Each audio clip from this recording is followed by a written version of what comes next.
board games Maelstrom, and today we're going to take a look at Outpost Amazon. It's a sequel to another IDW game, Outpost Siberia, which got some criticism for being too hard and not being able to get through it. I myself personally did not play this, but I know that it got some criticism. This is 2 to 6 player game, takes about 30 minutes, and for players age 12 and up. So let's go down to the table and take a look. Here we are on the table with Outpost Amazon. This is a 2-player game setup. I've chosen to play with Jamie Ryder and Sophia Luciana. Here you have your resources area with your cage and the resources that will come out here as the game plays along.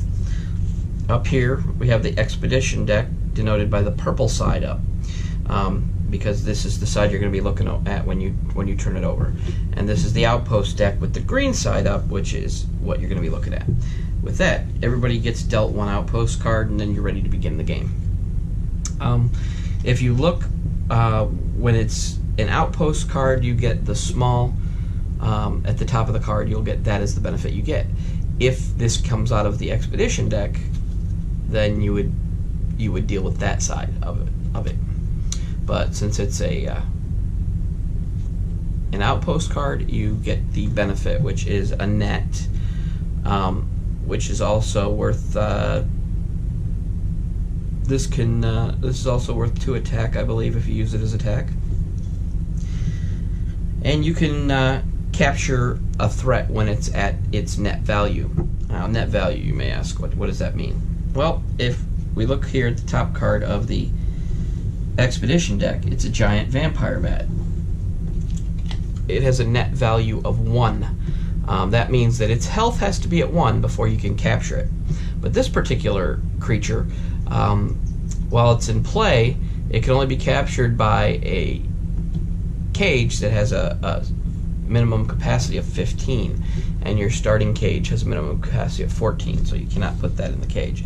So probably the best thing to deal with this is to kill it off, because it has 2 health, a net value of 1, and an attack of 1.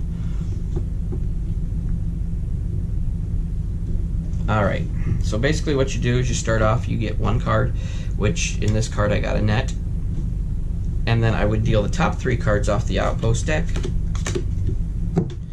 I would look at them, and then I would determine.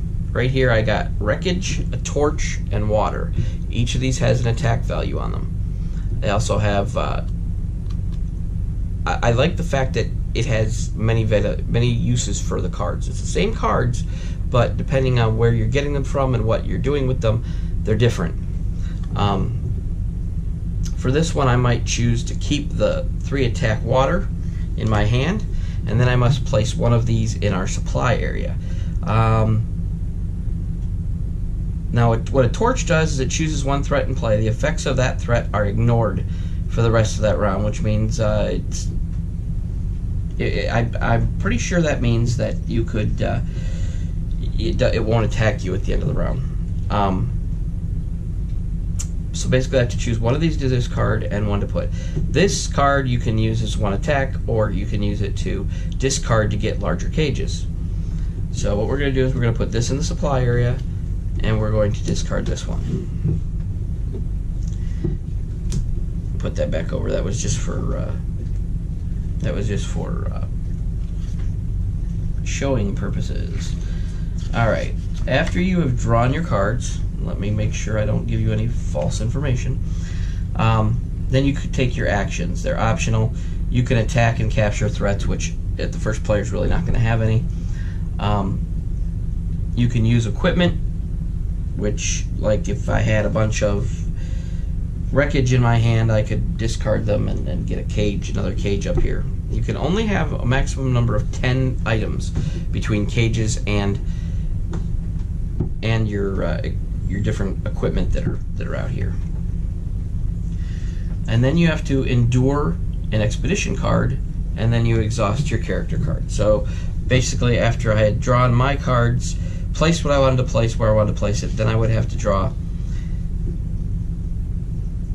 an expedition card. And what it is it's that giant vampire bat. And then the play would pass to the next person. she would look at her card. She has a torch, and then she would draw 3 off the expedition deck.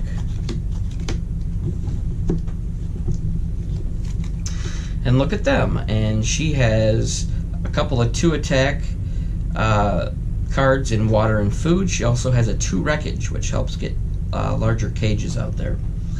I think she's going to keep the 2 attack card, and she's going to put the water out and discard the wreckage.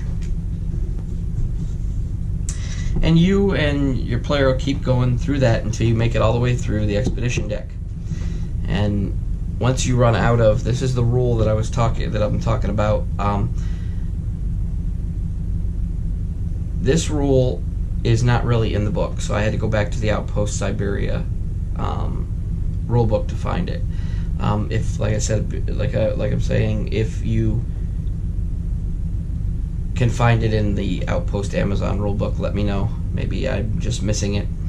But as soon as these cards are exhausted, what you're going to do is you're going to take all the discarded cards, including any creatures you kill, and they'll be shuffled back into the Outpost deck, and it'll be reset. But basically that's it. You go back and forth, you kill things, you capture them, you survive what's to come. There's different cards that come out of the Outpost deck. This is a Charoof. While in play, this threat can only be captured if a cage has a minimum capacity of 13, which ours does. He has a health of 7 and a net value of 3. Now, the characters that you choose also have special abilities. Jamie Ryder here, once per game, he can capture a net value 2 threat without a net or cage.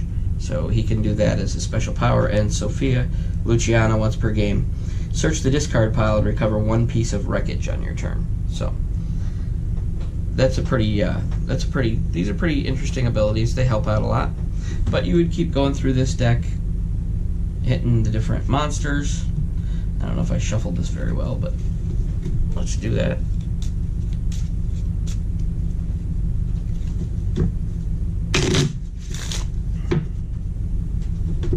Going through this deck, taking out right here. This is a bad event.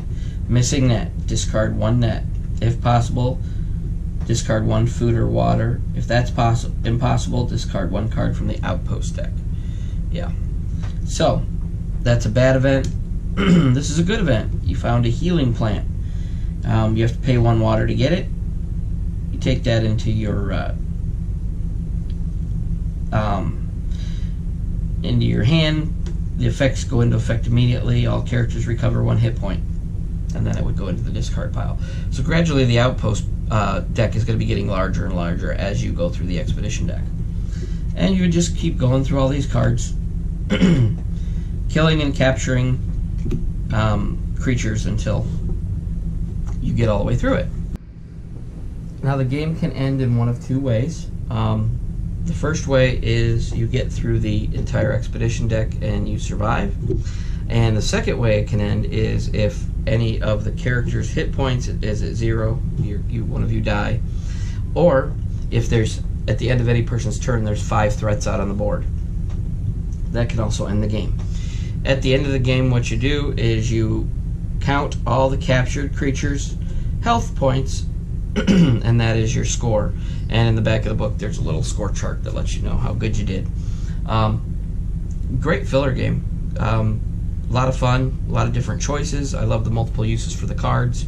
I like that one deck is turned one way to indicate the expedition deck, and the other deck is turned the other way with the green side up to indicate the Outpost deck. And that the Outpost deck keeps getting larger as you go through and discard. If you kill something, it goes into the Outpost deck and it becomes a helpful item.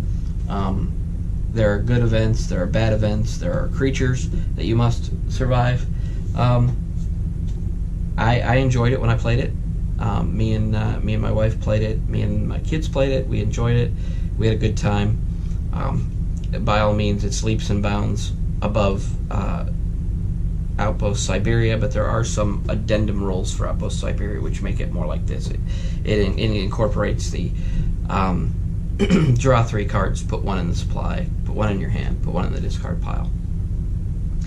and it makes it a little bit easier to play the game, but not too easy, because we wouldn't want it to be too easy, now would we? Let's go back up from the table and get a look at my thoughts. Well, here we are back up from the table with Outpost Amazon.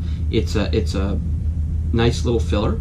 In case I didn't mention this before, the game designers are John Gilmore and Daryl Andrews, interior art by Ron Joseph, and the cover art is by Matthew Sweeney. They've definitely fixed all the problems that I heard about from Outpost Siberia. It's not easy by any means, but it's not the grind, the grill that nobody could win that the old one, they complained the old one was. The only thing that kind of I didn't really like is I had to take a long time looking for what to do with the Outpost deck once it ran out, because it doesn't say in the rulebook that I could find, and if somebody else knows where it is in there, please in the comments below point that out for me. But I actually had to go all the way back to the Outpost Siberia rulebook to find out what to do. So this is another one by IDW Games. It's fun. It's you're out there. You're in the Amazon, deep in the Amazon. You're capturing animals. You're caging them. You're bringing them back. You're trying to get some points. I like the neat little mechanism where you're using. Well, this is part of the fix, where you draw so many cards and you keep one and you put one into the all play area and then you discard one. It's a good mechanism, and it helps fix what they said the problems were. But as for what I think this is a good one. This is one you should add to your collection. It takes about 30 minutes to play. Other than the rulebook thing, I don't see a whole lot that I don't like about this game.